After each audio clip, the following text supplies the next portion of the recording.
All right, so thanks everyone for being here.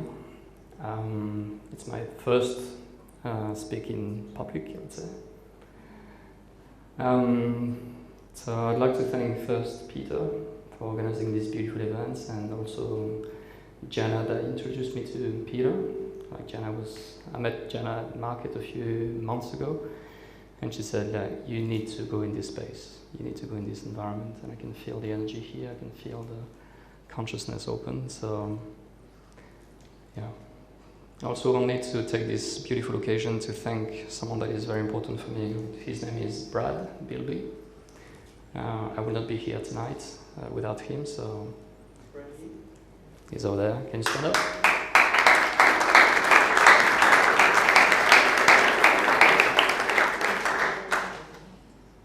So this man is unbelievable, and he believed in me, and I thank you for that.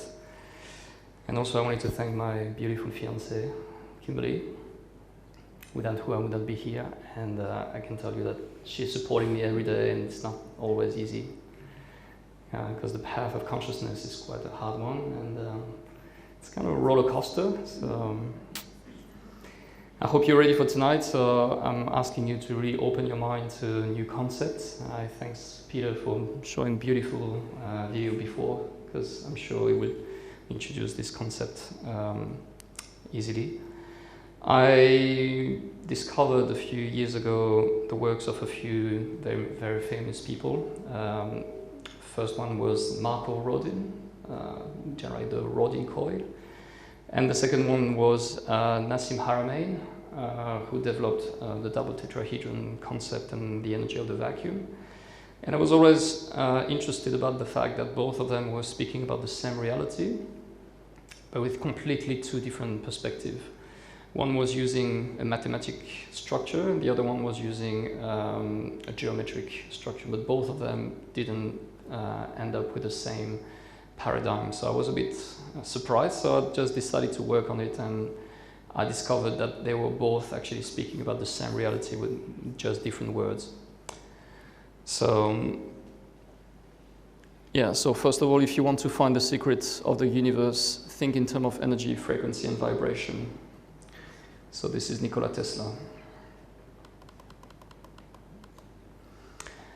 All right, so just to speak a little bit about me, the official curriculum vitae is degree in psychology, degree in musicology, master in law, master in international relationship, and expert in renewable energy and interior designing. The official, non-official. Sorry? Yeah, is that all? Yeah. The non-official CV is free energy researcher. So you can find a few videos that I did on Facebook. UN Susindo diplomat, for the people who heard about Susindo, and I'm also an artist. I'm also a director of the Math and Physics of the New Earth Nation, for the people who heard about Sasha Stone and the New Earth Nation. NGO private foundation advisor and spiritual mathematics teacher. And a very happy daddy.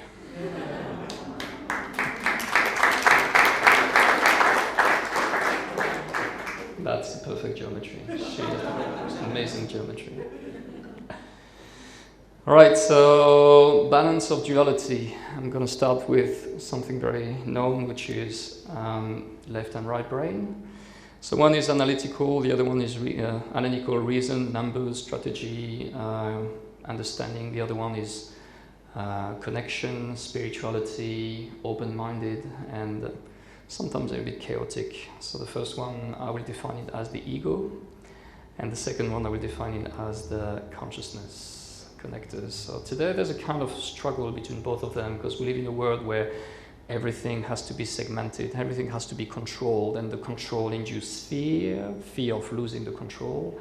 And the more fear you have, the more you need to control your environment. So it's a kind of loop where we don't really see the end, like always fear, control, control, fear, fear, control. And why is it so hard to let it go? That was the question that I had. And basically I came with these beautiful patterns of symmetry, like perfect symmetry between things. And we can see it everywhere in creation, that there's this kind of duality between this positive and negative and this perfect symmetry, because the face, even the face looks symmetrical, but it's not. Like, I don't know if you can see it, but this picture is actually very interesting. Here you have the original, here and there. Here you have the left face that they basically reproduce, like they just duplicate the left face, and this is the right face duplicated. So you can see that this guy and this guy look like brothers, but it seems like it's not the same person, same between here and here. So when we see symmetry, there's actually two personality, the left one and the right one. Okay, so it's kind of illusion of perfection. Okay, so again, we have two types of energy. The first one, I will call it implosion, if you can see it here. So this one is the feminine energy, and this one will be the masculine energy. Okay, so that's the definition that you can have. Feminine is more color blue, okay? Gravitational, attractive, positive, generative. The other one is more masculine, radiation, red, repulsive, explosive, degenerative, radioactive compared to generative. So there's the kind of duality between the force that comes from inside to outside, which is the masculine energy, and the force that comes from outside to inside, which is, I believe, the feminine energy. So when I speak about masculine and feminine, of course, you know that in human beings we have both of them, so it's always interesting to refer to our own experience in terms of my ability to go out or my ability to come in. Okay, so it's not just men and women. The morpho-symbolic field. So everything in reality is based on patterns. Here we can see neurons or energy over there. So you can see this is the red, the brain, like brain cells, and here we have the universe. Here we can see the birth of a cell, and this is the death of a star, and this is an eye and a nebula. So what is interesting is that we can see that as above, so below is not just a sentence, it's actually applying reality. And we're going to explore this more in details, looking at, for example, this is, I know a lot of people think it's a tree, but no, it's a kidney actually. This is a brain. Okay, so you can see again as above, so below. So this is a tree, yes, it's a real tree, and this is lungs. Okay, so you can see that the patterns that we can see in this tree is the same as the one that we can see in these lungs. So the vortex, what about the vortex? So Peter showed us a beautiful interpretation of the vortex and the motion. Nassim Haramein speaks in terms of spin. He said that everything is spinning, which actually what Einstein missed 50 years ago. Just forget the coil is force that induces motion in everything. So that's why he couldn't finish his equation. So the spin can be found in the microcosm environment or the microcosm. So we can see the twister, we can see galaxies, we can see tornado, like the cyclone, and we see one very recently in North Australia. And we can see that the force, I don't know if you know that, but a cyclone is the equivalent of, I think it's about something like 500 nuclear bombs. And there's no explosion, it's just about the forces that are induced by the motion and the acceleration of this motion. So that's a very interesting information, that energy is already there. So where else do we see it? Patterns in creation. We can see water. Water have very interesting structure. You can see that there's this hexagonal shape that is fractally replicated.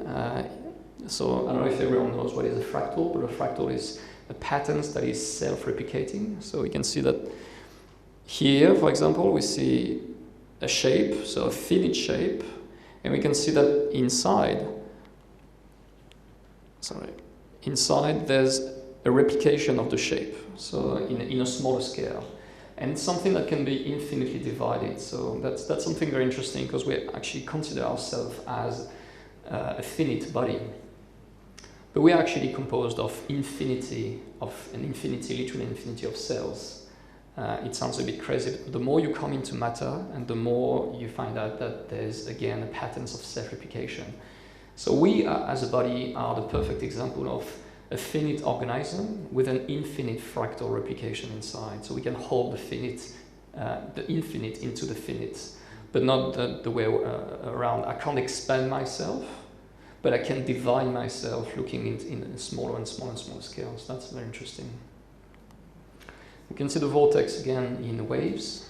We can see the vortex in the universe. So we can see here that we have a pattern. This is a circle. This is the vesica Pisces. This is the tetrahedron. This is the seed of life and the flower of life for the people who knows it. We can see that there's a pattern symmetrical in the universe, or as the infinitely small. So one cell becomes 2, 2 becomes 4, 4 becomes 8, 8 becomes 16, and so on. And this is what creates the body. So initially I was this, and today I'm that. It's a big, big change. It's like mass. We can also see that there's fractal symmetry. So we have 12 vertebra here and 12 vertebra there. So there's again a replication, perfect symmetry between as above, so below. We can also see that in the infinitely big, we can find the infinitely smaller, and vice versa. So this is constellation and this is eyes. Okay, other patterns, the Fibonacci sequence. So the Fibonacci sequence is all around the body extremities. We can find on the fingerprints, for example, or on the shape of the ear. We can also find it on the shape of the hand, like a kind of vortex patterns that is all around the body. And again, another expression of these patterns. This is a fetus, this is the Fibonacci sequence, and this is galaxies. So we can see that this motion, this spin, happen in every level of the creation. Now we're going to talk a little bit more about the number, and especially the symbolism of numbers. So I know a lot of us are just using numbers, just as a value, without even understanding where they're coming from, what are they really representing. And basically what I came about is to understand that there's shape in numbers, and I'd like to share it with you. So as you can see here, we all use the same number in the Western world. Like I know in the Eastern world, in Chinese, the numbers have a completely different shape, but we're going to take care about them tonight. So also I'd just like to precise that tonight I'm just giving a small introduction, because I just have 40 minutes, and last week I did, for example, a first presentation took between 3 and 4 hours. So you have to understand that I try to condense the information to actually transfer it to you, but in a way that you can understand it and follow me, but there's much more behind. All right, so that's the shape of the numbers. I'm going to start with the horizontal plan, so that's the horizon. So this could be associated to the difference between the sky and the earth. So it's all about this horizontal line. In this reality, we have two forces that govern this creation. We have the masculine energy, which is symbolized by a straight line, and the feminine energy, which is symbolized by a curve. Okay, so a man is, and a woman is more like this. So if you wanted to join this horizontal dimension to the higher world using the masculine energy, what you would do? You would put a straight line going up. If you wanted then to join this horizontal world to the lower world, you would use a straight line going down. And if you put another straight line in the middle, I end up with what I call the twin brothers, the number 4 and the number 7. As if those numbers were just indicating a motion in energy. Remember, the masculine energy is coming from inside to outside, the feminine energy is coming from outside to inside. Explosion, implosion, a heart, like a heart. A heart needs both of them. You need a balance between what is going out and what is coming in. If you just explode, you explode. If you just implode, you just contract. So you need a balance between those two energies to allow life and energy to move forward. Okay, so, but if you're using the masculine energy, you must be also able to use the feminine energy. So same, if you're going from this horizontal line, and you're going to the higher world, you create the number 2. So a curve pointing up, or a curve pointing down. So you have the number 2 here, twin sister, and the number 5. All right? Then you have the goddess mother, which is the double curve, number 8. Pay attention to the color are very important. And the godfather is the number 1.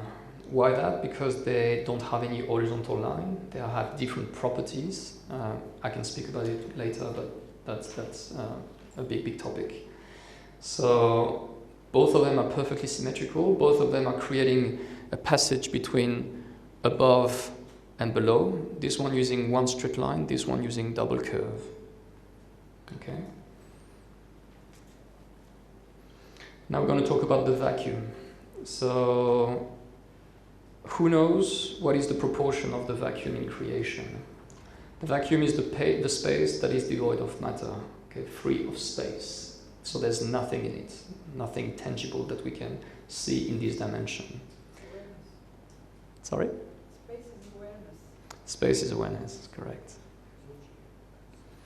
So I don't know if you know that, but this is the atom model. Okay, so we can see inside that there's a nucleus and around there's an electron. But what most of the people don't really understand is the scale, because it's all about the scale. Okay, this is just a symbolic representation of an atom, but the proportions are not really exactly like this. So we're going to increase the nucleus, which is in the center, up to the size of a basketball. Okay? So this is what we're going to do, and we're going to choose Sydney as the center of it.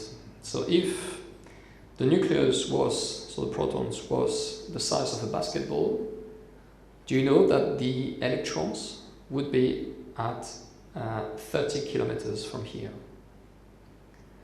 And the distance between this point and this point, 30 kilometers, is actually space. It's actually vacuum. And this happened for every cell of our body, every cell that composes this room, every atoms of the air, everything is actually made of 99% of vacuum for 1% of matter.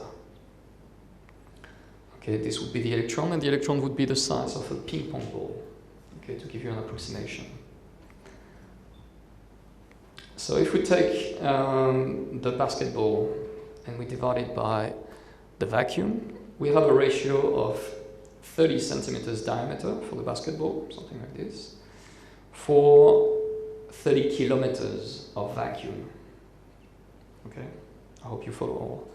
So this means that this reality, the reality that we are all around, that we think, that we fight for, is actually composed of 1 unit of quantifiable matter for 10,000 units of nothing. Okay, so the proportion is 99.9999% of emptiness for 0.00001% of matter. And when you come into this matter, guess what? You have the same proportion. 99% of emptiness for 1%, 0.0111% of matter. As if there was a fractal pattern that is self-replicating, and we are looking for the finite, the smallest particle of God, by exploding matter. I don't know about you, but I think we're going to look for it for a long time. Because in Greece, Plato used to say that the reality was made of atom, like small molecules, and then we end up with atoms, and then we end up with quarks, and then now we end up with the constant Planck. So the more we come into matter, the more it seems that it's more and more infinite as the universe. Okay, as if what is inside could be actually the exact mirror of what is above. Right, so how can we combine 1 and 0? That's the question that I was wondering. If 1 is 1 quantifiable unit of matter and the 0 represents the emptiness, the vacuum, how do we combine both of them? And how can we say that when you combine both of them, it's equal to more than 9? Remember, 1, 2, 3, 4, 5, 6, 7, 8, 9, 10. 10 is actually composed of 1 and 0. It's like mixing two things who are in two different dimensions. So it's like mixing the glass and the water in one element. It's literally impossible. They are in two different dimensions. The 0, the vacuum, is everywhere. Inside, outside, around, above, behind, it's everywhere. How can we take a human body, for example, and said that we're going to combine the quantifiable human body with the infinite fraction that you have inside? It's impossible. And unfortunately, that's what we're doing when we use the number 10. Number 10 is combining two elements who exist in two different dimensions. So what is the spiritual geometry? Spiritual geometry came by the simple observation of reality. No problem can be solved from the same level of consciousness that created it. So now I'm going to ask you a simple question. How many people here have 10 fingers? You don't? Okay. Cool. Do your finger look like this?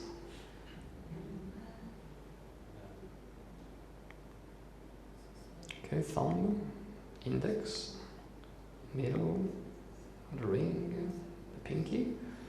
Or do your finger look like that? So I'm just asking a simple question. Here we have 10 fingers. When I mean 10 fingers, I mean 10 identical fingers. Okay? It's the same one, same one, same one, same one. It's all the same. And we all feel a little bit uncomfortable when we see that because it doesn't make sense. I hope so. This doesn't make sense. This is 10 fingers. 10 identical fingers. Alright? This is not 10 fingers. This is a thumb and the symmetrical of a thumb. This is an index and the symmetrical of an index. So everything seems to work following a binary code, not a decimal system.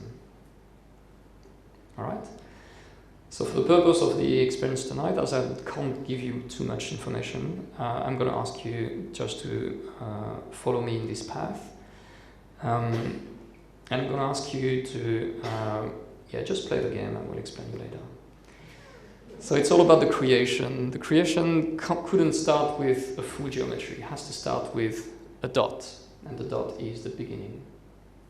Right? But the dot was a bit bored. You know, the dot is balanced, is stable, but it needs some friends, it needs some action. So we actually find another body, which is the end. So we have the beginning and the end, and in the middle we have the path.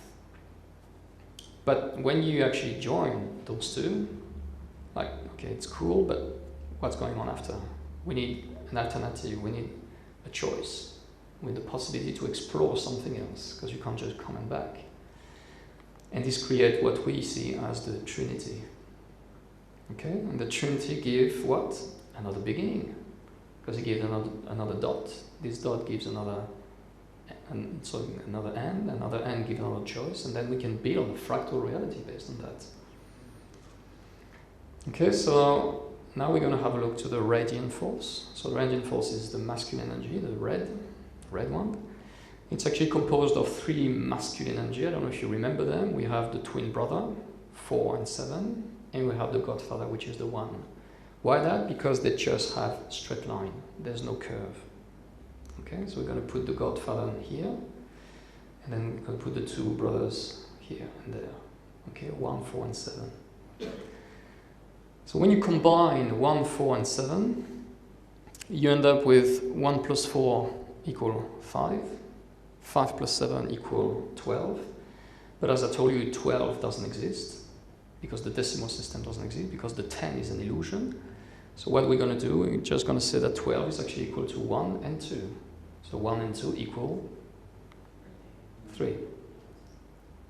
Okay? How can we check that? 1 plus 3 equal 4, 4 plus 3 equal 7, 7 plus 3 equal 10, which is 1 plus 0, so it's 1. Right? 10 plus 3 equal 13, 3 plus 1 equal 4. 13 and 3 equal 16, 6 plus 1 equals 7. And 16 and 3 equal 19, 9 plus 1, 10, which is 1. Okay, interesting coincidence. As if the number 3 was creating a kind of clockwise motion. Okay? Number 3 generated clockwise motion. Remember what Thiel said a little bit earlier, Thiel Swan? She said that the Merkaba was actually composed of two triangles spinning in opposite direction. So of course, in this gravitational force, we have the opposite energy, which is the feminine trinity.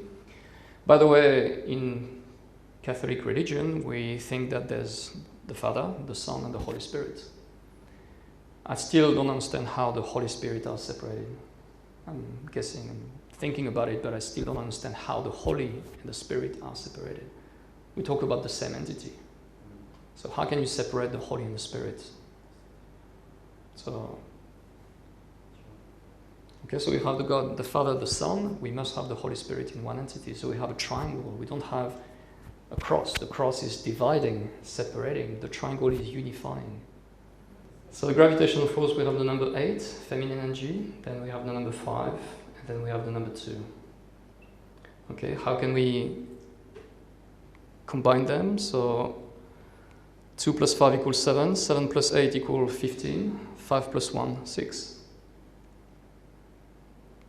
Okay, 2 plus 6 equals 8, 8 plus 6 equals 14, 4 plus 1 equals 5, 14 and 6 equal 20, 2 plus 0 equals 2. So in that case, it's the number 6 that creates the rotation, going clockwise. And when you combine the masculine energy and the feminine energy,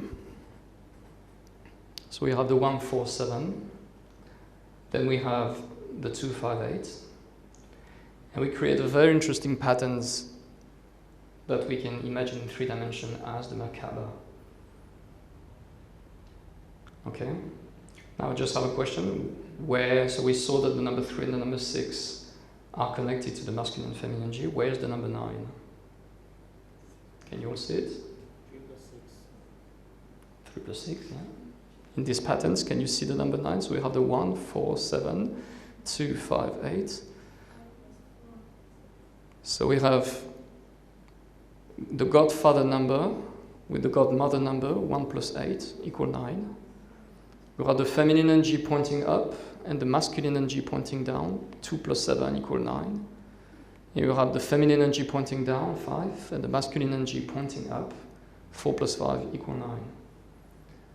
So that is perfection. And of course, if you design circles around those numbers, you actually end up with a very famous symbol called the seed of life.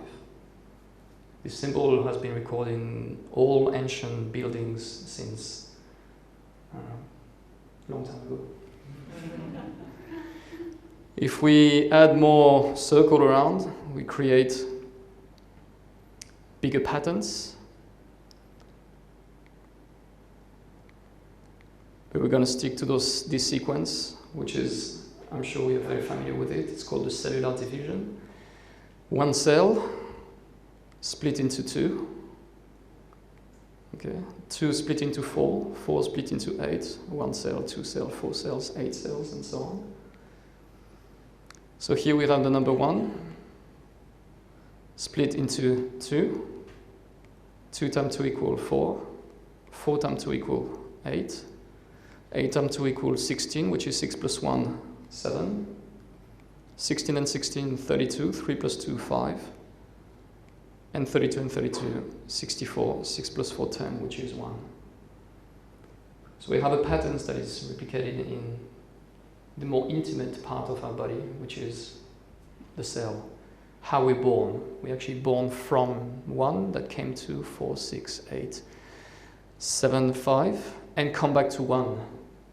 This famous number 64 is a very important number. That's the amount of gene that we have in our DNA. We have 64 genes in our DNA.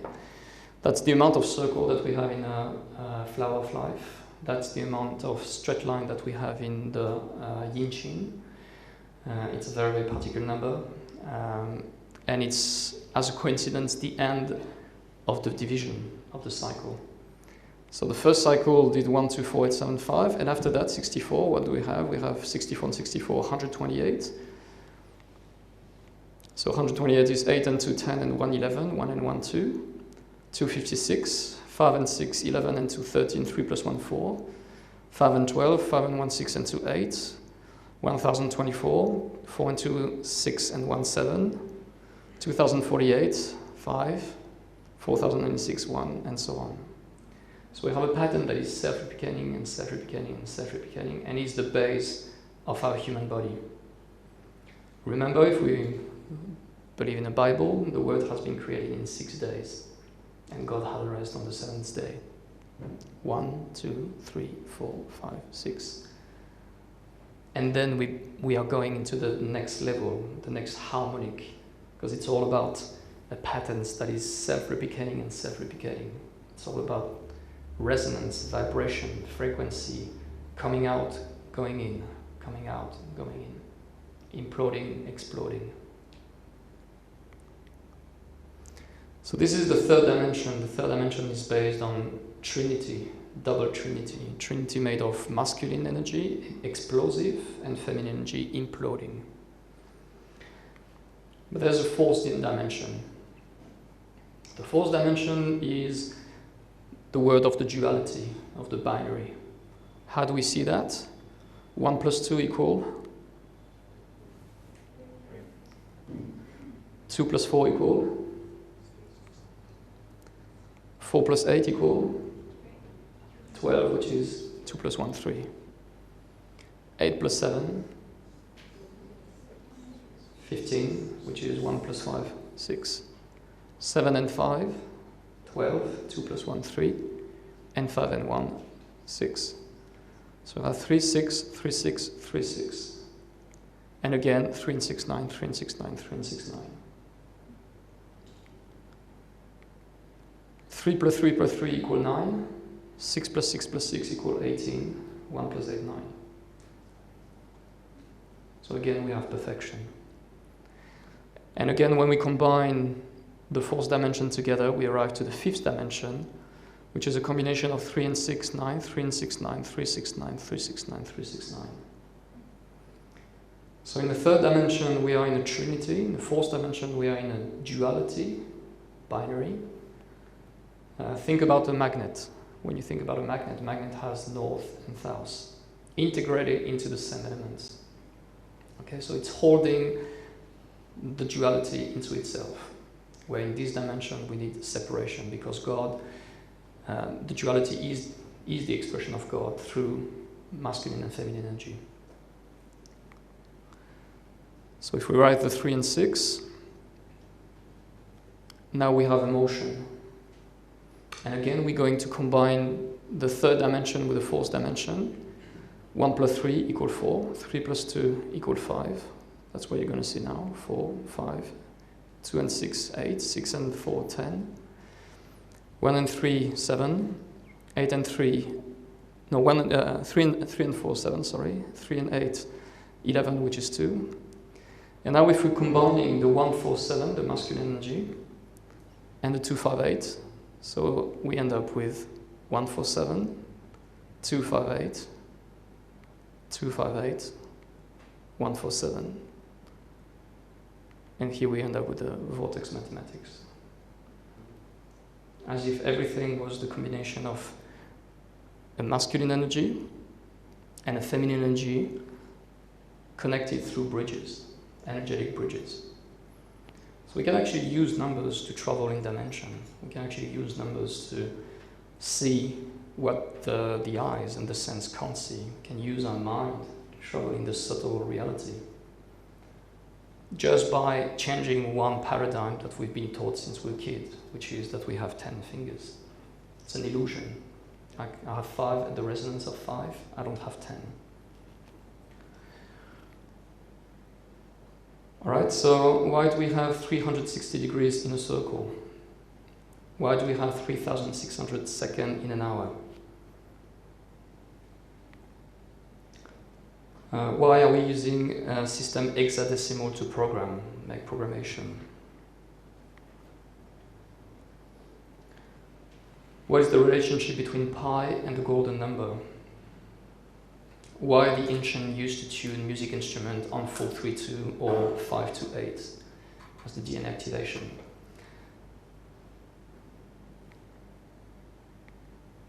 Why the Pyramid of Giza was built using the Egyptian cubit, and where this Egyptian cubit is coming from?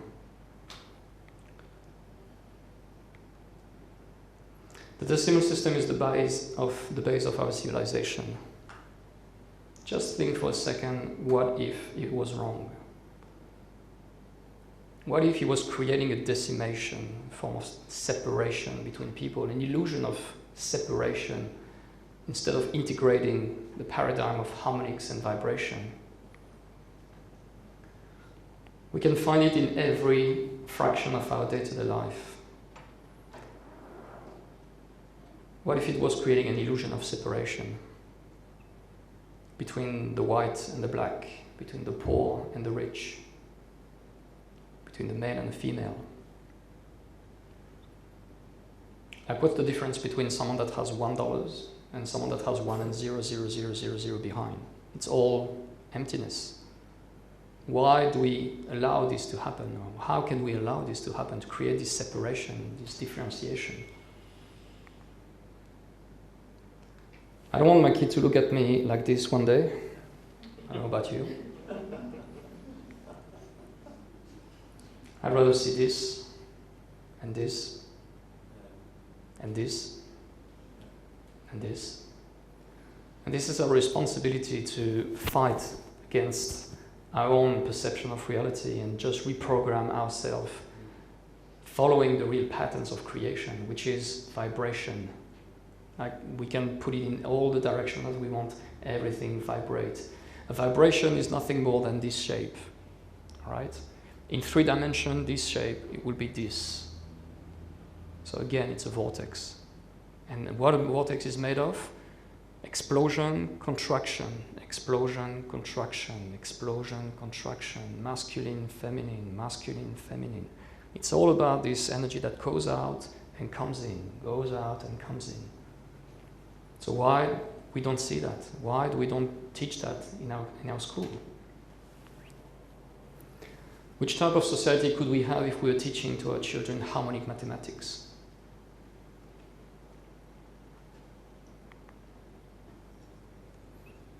That we are not separated, but rather interconnected through an immense field of energy that is unifying the whole universe. That we are not alone, we are not isolated, but rather the fruit of infinite vibration and that animate everything. What if there was a way through the numbers to access infinite wisdom, peace, and consciousness? To discover it, I invite you to join me in a journey between emotion and rationality, into the realm of logic and poetry, where the stillness meets the chaos in a dance for evolution. The first course of a series of 3, Saturday the 14th of March, from 10 a.m. to 5 p.m. at the Wellbeing Studio in Coloroy. If you need more information, my friend Jake here is happy to help you.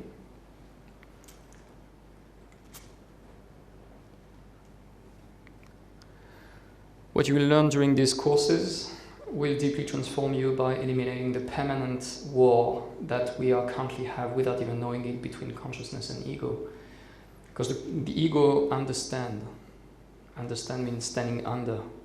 The consciousness stand over, the consciousness know. So the consciousness is constantly telling us like the truth, but the ego has been programmed to believe in separation. Like, how can we sort out? How can we get out of this paradigm? Okay, so that's why I decided to create those courses, to help the people to integrate, because it's very, very hard. And the deeper the paradigm is, the harder it is. So I decided to make those courses to help people to, during exercise, through exercise, to really feel and allow the consciousness to reconnect to the ego and basically feel what I'm feeling every day, this state of stillness and peace. So for more information, spiritualmathematics.com, Facebook, Spiritual Mathematics, Sacred Vortex Geometry. And if you have any question, I'm ready for that.